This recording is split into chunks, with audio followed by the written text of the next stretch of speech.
반갑습니다. 네, 반갑습니다. 오늘은 계시록 19장 세 번째 말씀입니다. 11절부터 14절까지 같이 한번 합독하겠습니다. 또 내가 하늘이 열린 것을 보니 보라 백마와 그것을 탄 자가 있으니 그 이름은 충신과 진실이라. 그가 공의로 심판하며 싸우더라. 그 눈은 불꽃 같고 그 머리에는 많은 관들이 있고 또 이름 쓴 것 하나가 있으니 자기밖에 아는 자가 없고 또 그가 피 뿌린 옷을 입었는데 그 이름은 하나님의 말씀이라 칭하더라. 하늘에 있는 군대들이 피고 깨끗한 세마 옷을 입고 백마를 타고 그를 따르더라. 아멘. 오늘 말씀은 은혜시대에 예수님께서 이긴 자들과 연합 안에서 하시는 말씀 사역에 대해서 하겠습니다. 이게 지금 뭔 말인지를 깨달아야 돼요. 계시록은 크게 19장은 크게 둘로 나누는데 전반부에서는 음녀들의 그 심판을 기뻐해야 될 두 종류의 이긴 자들에 대해서 말했고요. 아멘. 예, 10절까지입니다. 그 다음에 11절부터 그 이하는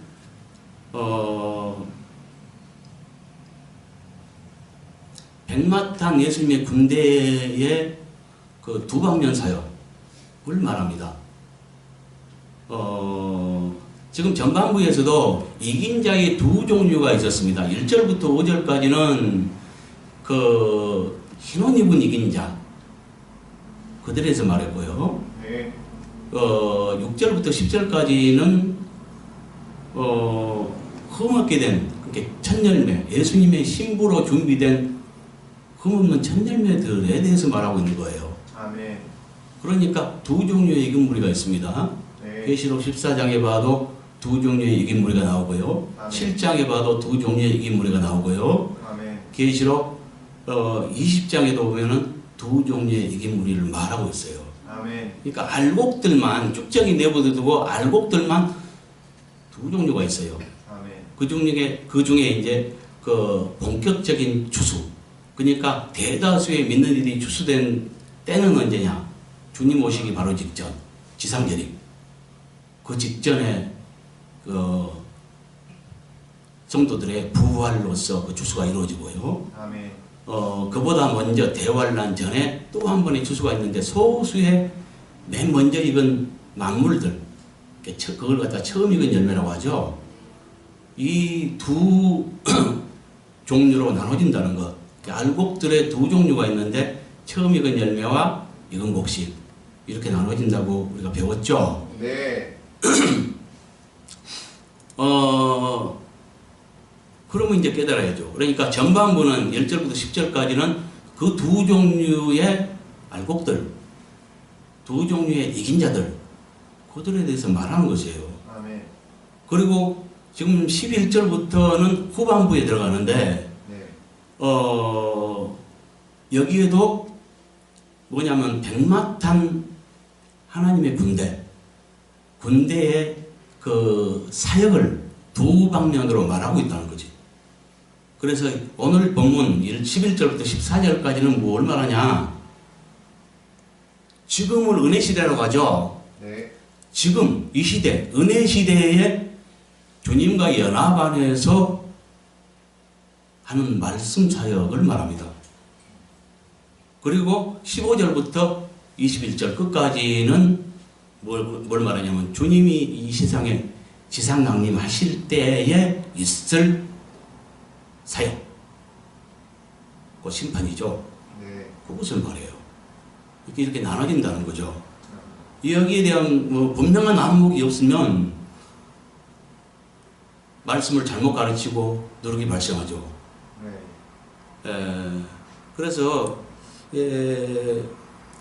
오늘 본문 말씀은 은혜 시대에 예수님께서 이긴 자들과 연합 안에서 하시는 말씀 사역이라는 것 이해했습니까? 네. 자, 정밀 분석을 통해서 설명드리겠습니다. 이 본인은 11절에 본인은 과거시이기 때문에 보았더니 이렇게 개정했고요. 그 다음에 그가 여기는 예수님을 지칭하기 때문에 그분이 이렇게 존칭했고요. 그 이름은 충신과 진실이라 여기서 충신은 신실로 개정을 했습니다. 왜 그러냐면요. 한번 볼까요? 충신 여기는 믿을만한 신실한 이런 뜻이에요. 이게 의미가 좀 다소 좀 거리가 있죠. 네. 충신이 아니라 신실한 믿을만한 이런 뜻이라니까요. 아멘. 의미가 완전히 다르잖아요. 네. 그래서 신실로 개정을 했다는 것. 네. 그리고 11절에 또 내가 하늘이 열린 것을 보았더니 보라 백마와 그것을 탄 자가 있으니 그 이름은 신실과 진실이라. 그분이 공의로 심판하며 싸우더라. 이 말은 요한이 보았던 예수님의 사역 모습에 관한 상징적 표현과 그렇죠?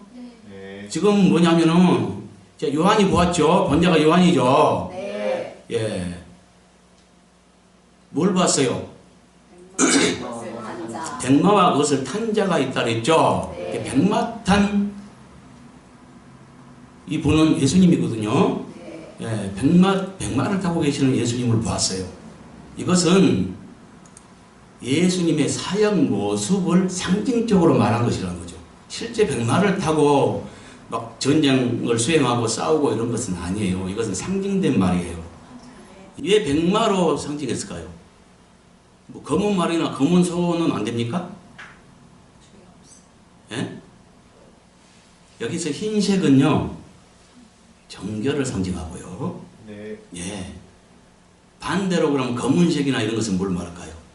뭐 사망이나 죄나 뭐 이런 것들, 불의나 이런 것들을 갖다 검은색으로 표현할 수 있어요. 네. 그리고 말은 뭐냐면은 옛날에 지금 현대전은 뭐 여러 가지 어떤 전쟁 무기가 있지만 옛날에 어쨌어요? 그 말 타고 전쟁 있잖아요. 네. 그래서 이 말을 타고 나타난다는 것은 뭘 말하냐면 영적 전쟁을 수행하고 있는 걸 말한다고 보면 돼요. 네. 그래서 또 죄 없는 분이고 하니까는 뭡니까? 백마를 타고 나타났다는 거. 백마탄 예수님. 이것은 곧 영적 전쟁을 수행하고 있다는 것. 아멘. 그런 모습을 지금 말하거든요. 네. 그래서 예수님의 사역 모습에 관한 상징적 표현가 이렇게 한 거예요. 맞죠? 네. 그 다음에 그 이름이 뜻하는 내적 성품과 하시는 일을 통해 드러난 심판 기준에 대한 설명. 자, 하나씩 봅시다. 먼저 이름이 뜻하는 내적 성품. 백마탄자가 있으니 그 이름은 신실과 진실이라 그랬죠. 네. 이 지금 단지 이름 가르쳐 준 거거든요. 근데 그 이름 속에서 의미를 알 수가 있죠. 어떤 분이라는 거. 네. 그분이 어떤 분이라는 거. 네. 그렇죠? 네. 예, 예수님은 정말로 신실하시고요. 참되시기 때문에 믿을 만한 분입니다. 아멘. 이것들을 알 수 있어요. 네. 예, 그래서 이름이 뜻하는 내적 성품을 알 수 있고요. 네. 그 다음에 그분이 공의로 심판하며 싸우더라. 이 말은 하시는 이 일을 통해 드러난 심판 기준을 알 수 있어요. 심판 기준이 뭐예요? 공의. 사랑이 아닙니다. 아멘. 공의라고 하는 것은 죄를 관가하지 않습니다. 그래서 행한 대로 갚아주시는 분이거든요. 엄격하신. 아멘. 예. 그래서 여기에서 공의로 심판하며 싸우더라. 이 말은 그 심판 기준을 우리가 알 수 있다는 것. 그것은 공의라는 것. 이해갔죠? 네. 그 다음에 12절에 그는 뭐 그 자신 이런 뜻을 가진 아우토스의 소유격이에요. 그러니까 그분의 이렇게 했고요. 이 눈은 복수입니다. 그래서 두 눈 이렇게 했고요. 여기 그도 마찬가지입니다. 그 다음에 12절 끝에 없고 또 13절 처음이 또 이렇게 시작했잖아요. 네. 근데 될 수 있으면 각 절마다 그냥 한 문장으로 끝맺음 하는 게 좋아요. 아멘. 그리고 지금 13절이 또라고 시작하기 때문에 이 또는 접속사 이제 카이 그리고 그러므로 그러나 또 뭐 이렇게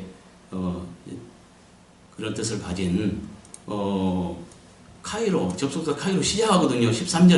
네. 그러면은 여기서는 굳이 없고 하고 여기서도 또 없고 이렇게 말할 필요가 없어요.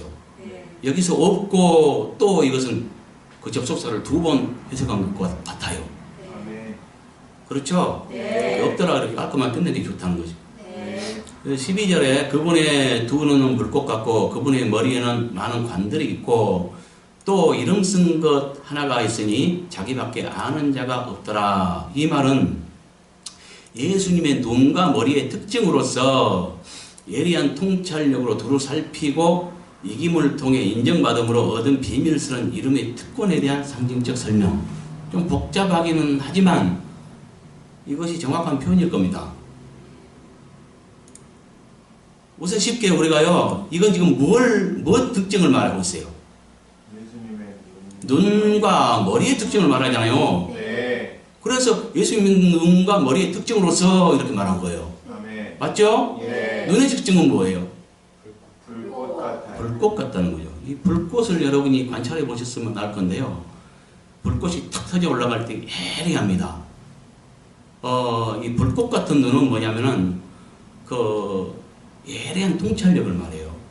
그래서 그 눈이 의인들을 향해서 지키시고 악인들을 감찰하시고 이런 어떤 예리한 눈 그걸 말하거든요. 예리한 통찰력. 그래서 예리한 통찰력으로 두루 살피고 이렇게 했던 거예요. 그 다음에 그분의 머리에는 많은 관들이 있어요. 면류관. 이건 이김을 상징하는 거거든요. 이해했죠? 네. 그래서 이김을 통해 인정받음으로 얻은 비밀스러운 이름의 특권. 지금 많은 관들이 있고 또 이름 쓴 것 하나가 있으니 자기밖에 아는 자가 없더라 이랬는데 머리에 많은 관들은 이김의 상징이고요. 네. 또 이름 쓴 것 하나가 있으니 자기밖에 아는 자가 없더라. 이건 비밀인데 네. 주는 자와 받는 자만이 아는 비밀이죠. 네. 이것은 곧 이김을 통해 얻은 특권이죠. 네. 그걸 말한 것입니다. 아멘. 이해했죠? 네. 여기를 떠나서도요, 이 비밀스러운 이름, 이거는 이긴 자들에게 주어지는 그 특권인데, 여러 군데 이야기하고 있습니다. 네. 어디입니까? 계시록 2, 3장에도 보면 그 7교회 중에도 이긴 자들에게 7번 약속을 하는데, 그 중에도, 받는 자만이 아는 어떤 비밀이 있고요. 네. 받는 자밖에 몰라요. 네. 뭐 만나, 감추인 만나나 이런 거, 네. 흰 돌, 네. 어디입니까? 서문학교입니까? 거기에 약속했죠? 네. 예. 그 받는 자밖에 알지 못해요. 그 다음에 이제 그 7장에 보면 하나님이 도장을 가져와서 천사들이 막 14만 4천의 그 종들에게 막 찍죠. 네. 도장이라고 하는 것은 진품 신앙으로 인정받은 자에게 찍어주는 건데요. 하나님의 인침이죠. 네. 쉽게 말하면 도장 찍힌 거예요. 근데 14장에 보면은 뭐요? 14만 4천의 이마에 하나님 아버지와 그 아들 예수 그리스도 이름이 새겨져 있어요. 네. 여호와 예수 그리스도 이 이름이 새겨져 있다는 거야. 이것도 하나의 비밀이죠. 그러니까 이런 것들은 뭐냐면은 그 이긴 자가 받는 특권이거든요. 그 중에서 이제 처음 익은 열매가 받는 것을 말하죠.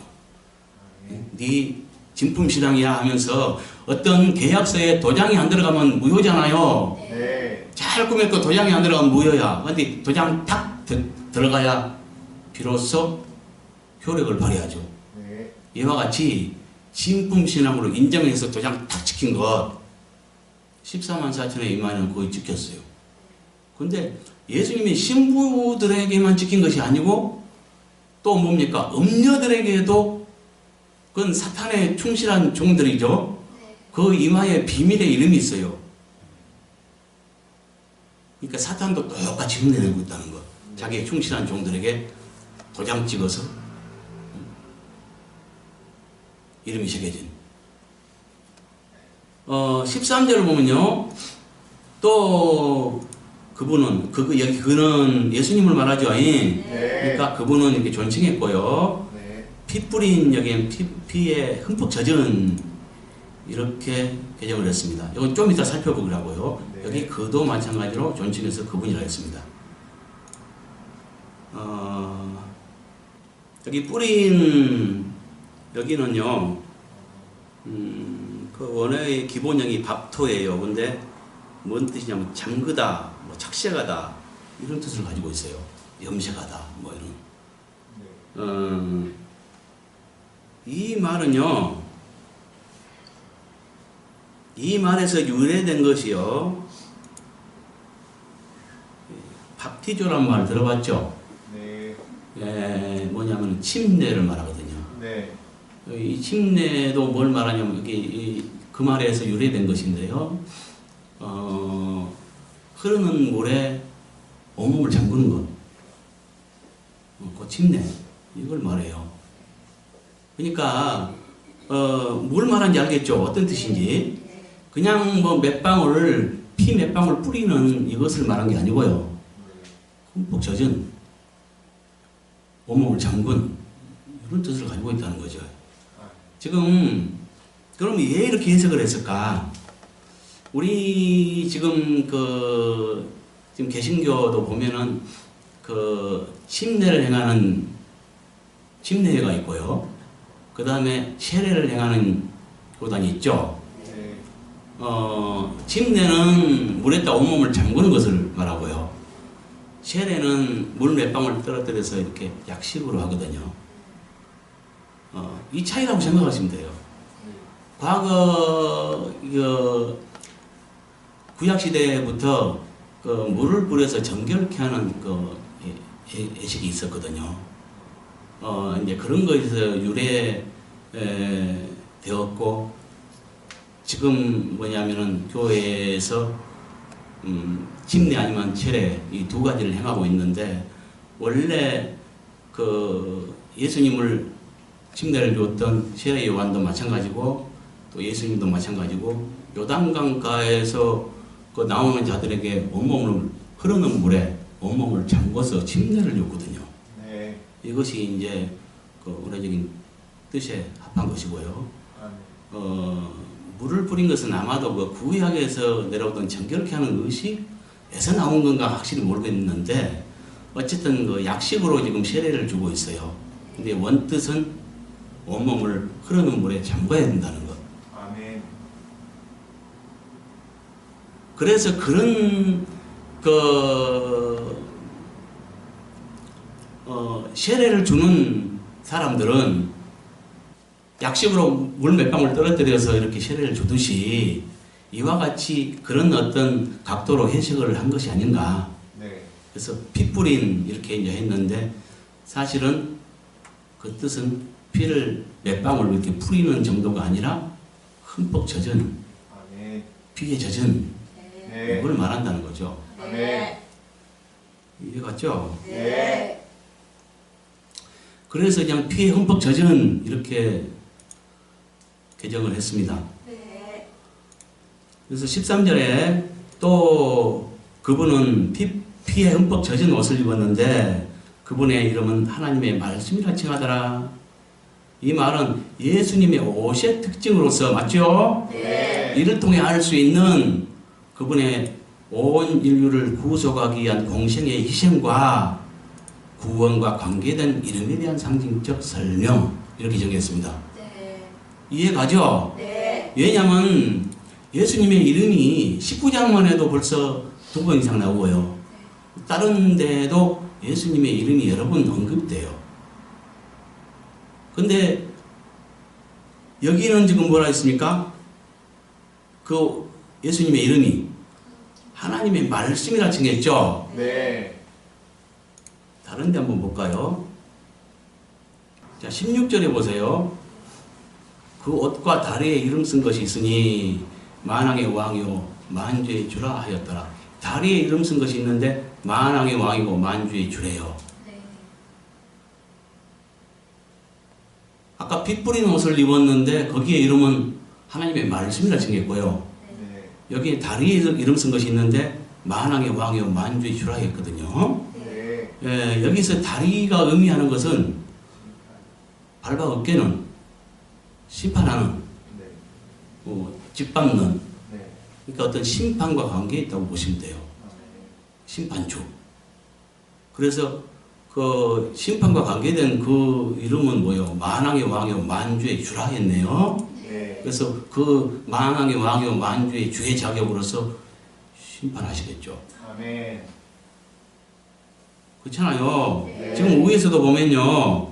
이 말하기 바로 직전에 뭘 말했습니까? 예리한 검이 입에서 나와서요. 만국을 치겠고 친히 그들을 철장으로 다스리며 또 친히 하나님과 전능하신 이 맹렬한 진노의 포도주 틀을 받겠고 그랬죠. 네. 맹렬한 진노의 포도주 틀은 뭘 말하냐면 해석하면 창세 이후로 없었던 제일 큰 지진으로 이 세상을 그냥 수많은 사람을 압사시키는 걸 말하거든요. 아멘. 예. 그래서 그러니까 이건 심판 관계 있죠. 네. 예. 그래서 다리에 이름 쓴 것으로 나와 있어요. 아멘. 그 이름은 만왕의 왕이요 만주의 주라. 그러니까 만왕의 왕이요 만주의 주의 자격으로서 밟아 심판하시고 하시는 그런 어떤 이름이고요. 심판과 관계된 아멘. 이름이고요. 아까 위에서 몇 절입니까? 피 뿌린 옷. 네. 피 뿌리는 피가 예수님의 피가 지금 뭘 의미합니까? 희생. 죄인들의 죄값을 피로 갚으셨죠. 네. 그러니까 속전을 지불한 거예요. 예를 들면 우리가 어떤 사람이 노예야 노예. 노예는 주인에게 애속된 자죠. 아멘. 그 노예가 자유신분을 얻으려면 어떻게 돼요? 노예 값을 지불해야죠. 아멘. 그래야 자유의 몸이 되지 않겠어요. 마찬가지로 우리가 죄인인데 이 죄에서 우리를 구속하기 위해서 속전을 지불하셨어요. 뭘로? 아멘. 보배로운 피로써 속전을 지불하시고 그래서 우리가 자유의 몸이 된 거예요. 아멘. 죄의 종에서 자유케 된 거란 말이죠. 네. 알겠죠? 뭐 말인지. 네. 그래서 여기서 피 뿌린 옷을 입었다. 실제 피가 범벅된 옷을 입은 건 아니에요. 네. 이것도 상징된 말이고 옷은 뭘 말하냐? 행실을 말합니다. 아멘. 그러니까 뭘 말하겠어요? 피 뿌린 옷을 입었다는 것은 희생의 삶. 그분의 공생애 동안의 희생의 삶을 말해요. 아멘. 십자가를 지는 삶을 말해요. 아멘. 네. 뭘 위해서? 온 인류를 구원하기 위해서 공생의 길을 가면서 온갖 십자가를 지는 삶을 사셨습니다. 이것을 피에 흠뻑 젖은 옷을 입은 걸로 상징해서 말했다는 거죠. 네. 그래서 피 뿌린 옷을 입었는데 그 이름은 하나님의 말씀이라 칭하더라. 이것은 구속과 관계된, 구원과 관계된 이름이라는 거죠. 그 이름은 뭐예요? 하나님의 말씀이라 칭하더라. 예수님께서는 원래 아버지 품속에 계셨고요. 말씀으로 존재하셨죠. 네.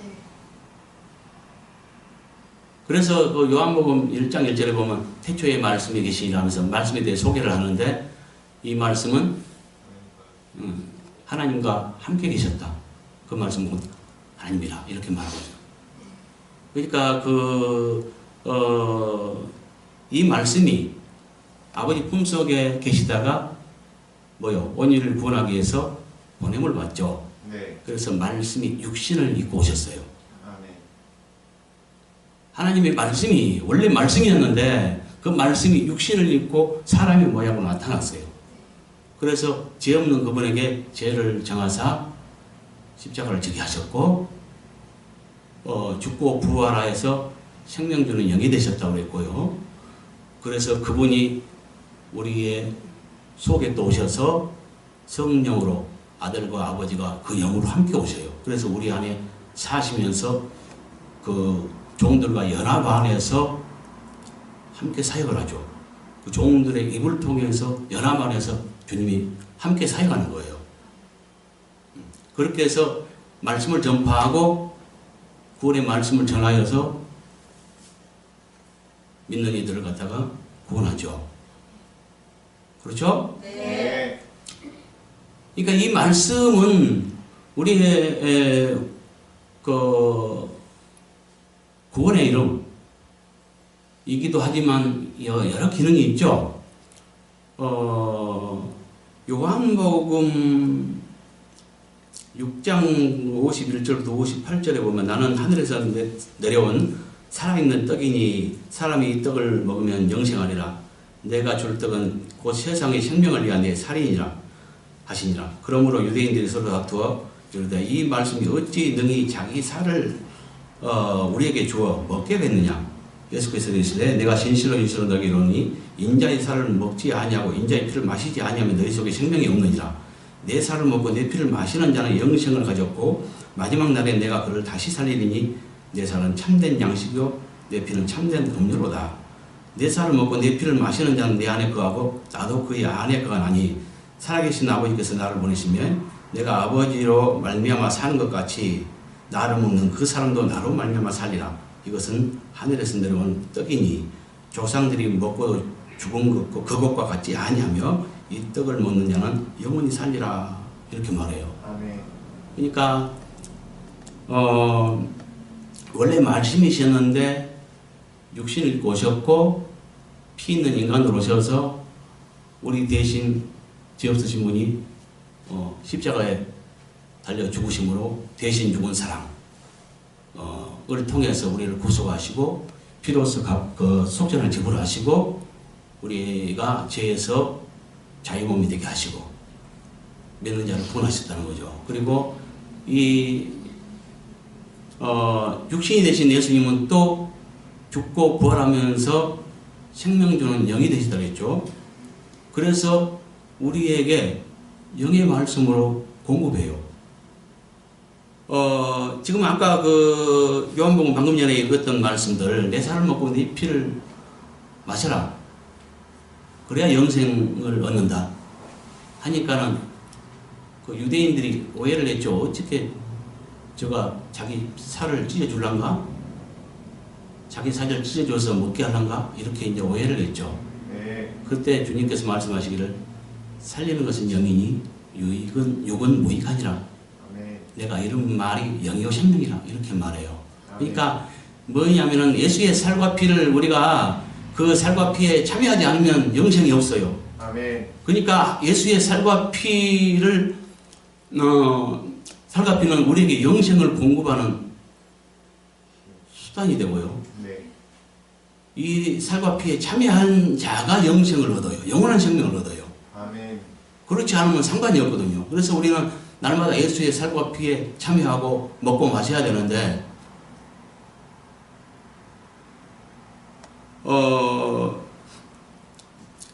살을 찢어주고 피를 나누는 것이 아니라 영의 말씀으로 우리에게 공급한다는 거죠. 아멘. 이 말이 영이요 생명이라는 거죠. 아멘. 지금은 어떻게 하냐? 영이 되셔서 우리의 속에 오셔서 내주하시죠. 네. 사랑하는 제자들 속에 사시면서 그 제자들과 연합 안에서 제자들의 입을 통해서 중보하세요. 아멘. 그래서 말씀을 공급하세요. 그 말씀을 통해서 영의 말씀을 통해서 예수의 살과 피를 공급하심으로써 우리 영생을 주는 거죠. 그러니까 이 하나님 피 뿌린 옷을 입었는데 그 이름은 하나님의 말씀이라 칭하더라. 이것은 구속과 관계된 구원과 관계된 이름이더라. 이름을 말하더라. 그 구원과 관계된 이름은 예수님의 이름은 뭐예요? 하나님의 말씀이라 칭하더라. 뭔 말인지 알겠죠? 네. 14절 보면 여기는 접속사에 그 카이가 있습니다. 그래서 또 이렇게 시작했고요. 백마는 복수입니다. 해서 백마들로 했고요. 여기 그도 예수님 말하기 때문에 존칭해서 그분을 이렇게 했습니다.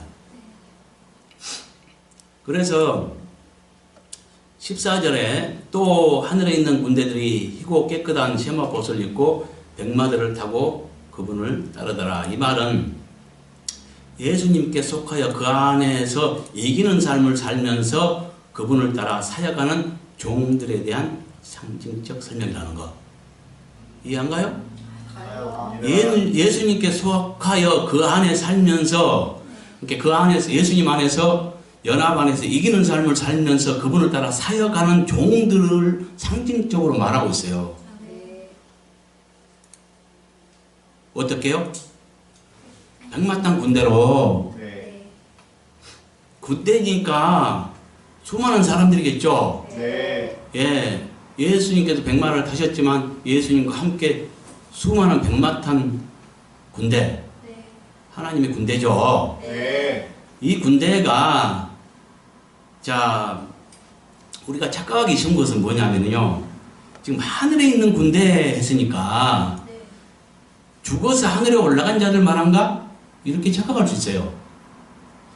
근데 그렇지 않다는 것. 아멘. 자, 하늘의 천국의 두 방면을 우리가 깨달아야 합니다. 하나는 뭐예요? 우리가 죽어서 나중에 영원히 갈 하나님의 나라, 아멘. 천상의 세계, 이걸 말하고요. 또 하나는 지금 은혜 시대에 은밀하게 우리 안에 성령으로 오셔서 하나님께서 보좌를 펼쳤어요. 아멘. 우리를 성전 삼았어요. 아멘. 그러니까 하나님의 성전이 어디 있냐? 하늘에도 있고요, 우리 안에도 있어요. 아멘. 두 방면으로 말하잖아요. 네. 야곱이 구약에 보면은 그 뭡니까? 그 예수가 죽인다고 하니까 막 그 야곱이 피해 도망가다가 나중에 돌에게 베고 잠을 잤죠. 그러다가 꿈을 꿨는데 뭐 어쨌어요? 하늘에서 사닥다리가 쫙 연결됐고요, 천사가 오르락 내리락 하는 것을 봤어요. 아멘. 하늘과 땅이 연결됐어요. 네. 사닥다리로. 네. 그래서 그곳을 뭐라 그랬어요? 네. 베델이라 이렇게 했거든요. 이 베델이라는 것은 뭐냐면 하나님의 집, 이걸 말합니다. 아멘. 다른 말로 성전. 아멘. 그러니까 하늘과 땅이 사닥다리로 연결됐고 연결된 그 장소를 갖다가 베델, 곧 성전이라고 이름했다니까요. 아멘. 그와 같이 아멘. 하나님의 성전이 하늘에 보좌를 펼치고 계시지만 성령으로 우리 안에 오심으로써 하늘과 땅이 연결됐어요. 아멘. 이걸 갖다가 이제 그 요한복음에 보면 나다나엘에게 교훈할 때도 이 말을 말하죠. 신통하게 그 나다나엘이 무화과 나무의 아래에서 그 있었던 것을 갖다가 맞추니까 뭡니까 주는 그리스도라고 이제 고백을 하죠. 네. 그러니까 예수님께서 이보다 더 큰 일을 보리라 하면서 천사가 오르락 내리락 하는 것을 보리라 이렇게 말하죠. 네. 계시록 4장에도 보면 그 하늘에서 음성이 나기를 이리로 올라오라, 네. 장차될 일을 보여줄게 아멘. 라고 하는 음성을 듣고 요한은 보찜 싸 짊어지고 우로 하늘로 올라가려고 생각하지 않았고요, 네. 즉시로 영으로 돌이켰어요. 아멘. 영으로 돌이킬 때 환상이 보이기 시작했죠. 네. 그 환상은 영 안에서 본 걸 말하거든요. 아멘. 그러니까 성령 안에서 이렇게 말할 수도 있지만 그 4장 거기 보면요, 뭘 말하냐면요, 네. 일 후에 내가 보니 하늘에 열린 문이 있는데 내가 들은 바 처음 내게 말하던 나팔 소리 같은 음성, 예수님 음성 말합니다. 이런데 이리 올라오라. 이후에 마땅히 일어날 일들을 내가 내게 보이리라. 장차될 일을 보여주겠다고 하니까 요한이 하늘로 올라오라는 말을 듣고 하늘로 올라가려고 하지 않고 네. 내가 곧 성령에 감동되었더니, 이걸 원어상으로 보면요, 네. 여기 성령은 그냥 영입니다. 네. 예. 이제 여기서 뭡니까? 그 주어가 누구냐에 따라서 네. 사람이면 사람의 영이 되는 것이고요. 하나님이면 하나님의 영이 되는 거예요. 아멘. 이렇게 바람, 숨, 호흡, 영 이걸 말해요. 네. 그러니까 성령이 아니라는 거죠. 그냥 네. 영이에요, 영. 네. 이 푸뉴마, 영, 아멘. 영어는 뭐예요? 안에를 말하죠. 네. 엔, 그건 안에, 영 안에. 여기는 뭐예요? 뭐 기노마이가 쓰였는데 되는 원인이 되다 이런 뜻이에요.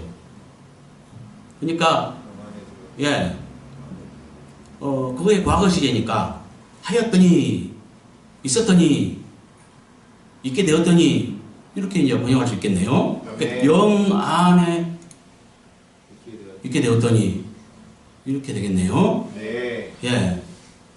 그러니까 영으로 이리로 올라오라 하는 그 음성이 하늘에서 들렸기 때문에 어떻게 해요? 우리 같으면 어떻게 하늘로 올라가지라고 고민했든지 아니면 뭐 이삿짐을 쌌든지 해야 되는데 그렇지 않고 성령이 감동되었더니 이렇게 말했는데 그걸 그대로 직역해 보면 영 안에 있게 되었더니 자기 영을 말합니다. 아멘. 우리 안에 주님의 영이 오셨기 때문에 네. 우리 영 안에 주님의 영이 오셨고 하나님의 성령이 오셨고 우리가 그 영 안으로 돌이키기 때문에 그러니까 내 영과 하나님의 영이 연합됐기 때문에 성령이라 해도 틀리지 않고 내 영이라도 틀리지 않습니다. 아멘. 그러나 여기서 지금 말하는 것은 영 안으로 돌이켰을 때 영 안에서 보게 된 걸 말한다는 거. 아멘. 그러면 여기서 신약시대에 하늘에 오르는 방법이 뭐겠어요? 영 안에 들어가는 거. 아까도 이야기가 말했지만 우리를 하나님의 성전 삼아버렸어요. 아멘.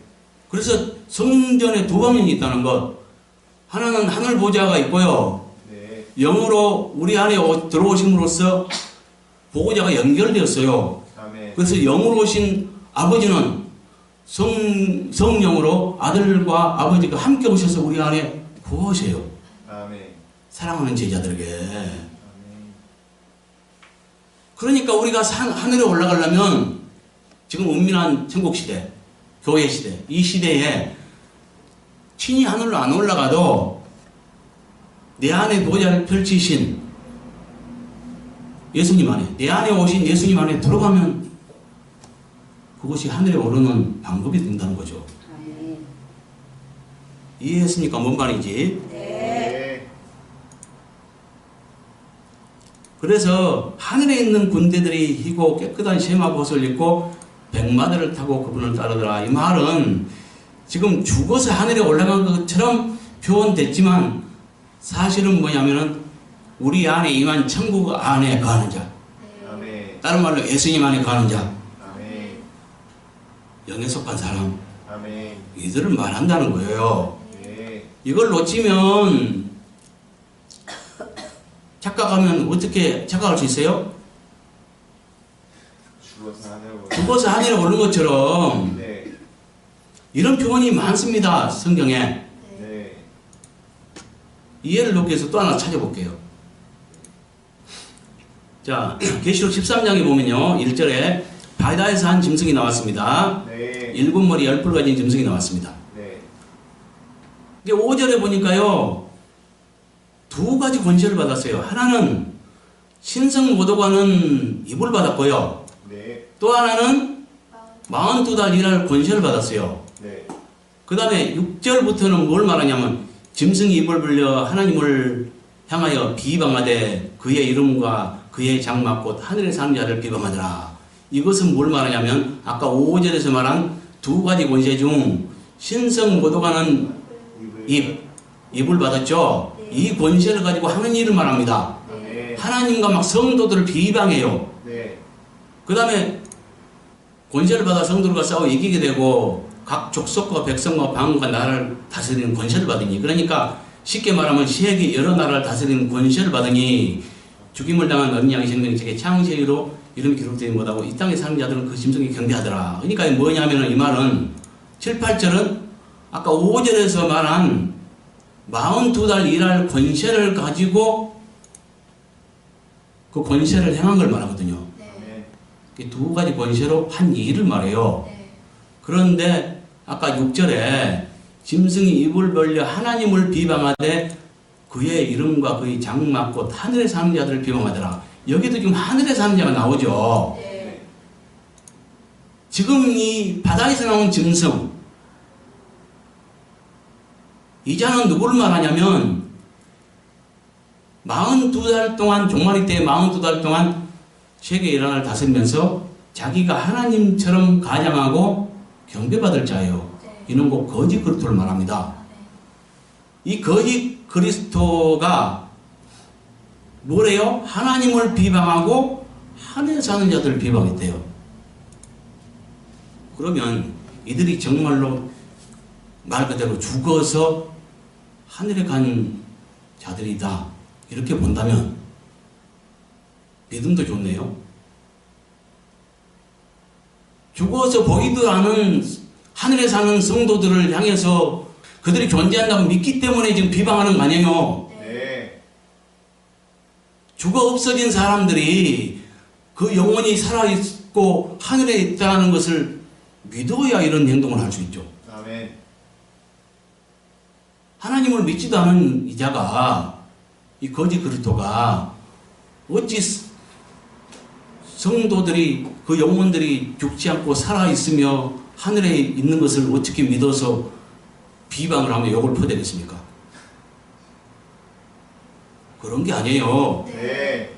이것은 우리 안에 임한 은밀하게 성도들, 주님 사랑하는 성도들 속에 임한 천국, 하늘, 그 안에 사는 자들을 갖다가 하늘에 사는 자, 이렇게 말하는 거거든요.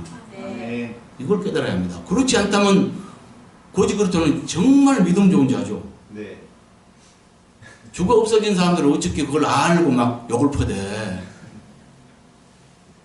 그걸 안 해요? 맞아요. 이런 교훈들이 많습니다. 아멘. 하늘에 산다고 하는데 그 하늘이 뭔가 은밀하게 우리 안에 임한 하늘을 말한다는 것. 아멘. 그래서 또 하늘에 있는 군대들이 희고 깨끗한 시마 벗을 입고 백마들을 타고 그분을 따르더라. 이 말은 예수님께 속하여 그 안에서 이기는 삶을 살면서 그분을 따라 사역하는 종들에 대한 상징적 설명이라는 거. 아멘. 지금 신약 시대에는 여전히 주님이 지금도 일하십니다. 근데 어떻게 일하냐? 깨어있는 종들 속에, 사랑하는 그 계명을 지키는 종들 속에 오셔서 종들과 연합 안에서 종을 통해서 말씀하시는 겁니다. 그래서 여기서 지금 11절부터 14절까지서 말하는 것은 은혜 시대, 곧 지금 이 시대에 깨어있는, 그래서 이기는 삶을 살고 우리 안에 오신 주님 안에 삶으로서 주님과 연합 안에서 주님을 따르는 그 종들, 내 종들과의 사역을 말한다는 것. 백마탄 군대의 두 방면의 사역이 있어요. 아멘. 11절부터 14절까지는 지금 이 시대의 은밀한 천국 시대, 이 시대에 하는 사역을 말하는 것이고, 이제 다음 시간에 할 15절부터 그 이하, 15절부터 그 입에서 예리한 검이 나오고 그래서 만국을 치겠고 친히 철장으로 다스리며 또 친히 하나님 곧 전능하신 이 맹렬한 진노의 포도주 틀을 받겠고, 여기에 대해서는 내가 수없이 말했는데요. 14장에서 말했고 16장에서 말했죠. 이 진노의 포도주 틀이 뭘 말하냐? 창세 이후로 없었던 제일 큰 지진을 말한다는 것. 아멘. 그것은 예수님께서 이 땅에 지상재림 하시기 바로 직전에 진노의 포도주를 받고요. 네. 그 다음에 지상에 강림하십니다. 아멘. 그러니까 여기서 뭘 말해요? 은혜 시대 끝에, 이 세상 끝에 있을 백마땅 군대의 사역을 말하겠죠. 네. 그러니까 백마땅 군대의 사역이 두 방면이 있는데 지금 이 시대에 행하는 말씀 사역. 네. 주님과 연합 안에서 아까도 피 뿌린 옷을 입었는데 그 말씀이라 정하더라 이렇게 말했잖아요. 그러니까 그 이름이 두 가지가 있죠. 네. 오늘 본문에서 말한 피프딘 옷입은 그분의 이름은 말씀이었고요. 네. 다음 시간에 배울 또 한 방면, 세상 끝에 있을 사역, 백마땅 군대의 사역, 이것은 심판을 말하는데 이 이름은 그 옷과 다리에 이름 쓴 것이 있는데 만왕의 왕이요 만주의 주라는 이름으로, 그러니까 왕중 왕이요 만주의 주로서 최고 통치권자로서 하실 심판과 관계되는 것을 말한다는 거죠. 그래서 두 방면의 사역을 말한다는 거 이해하셨습니까? 네. 네. 그래서 오늘 본문의 11절부터 14절까지를 종합하면요, 은혜 시대에 예수님께서 이긴 자들과 연합 안에서 하시는 말씀 사역을 말한다는 것. 네, 수고하셨습니다.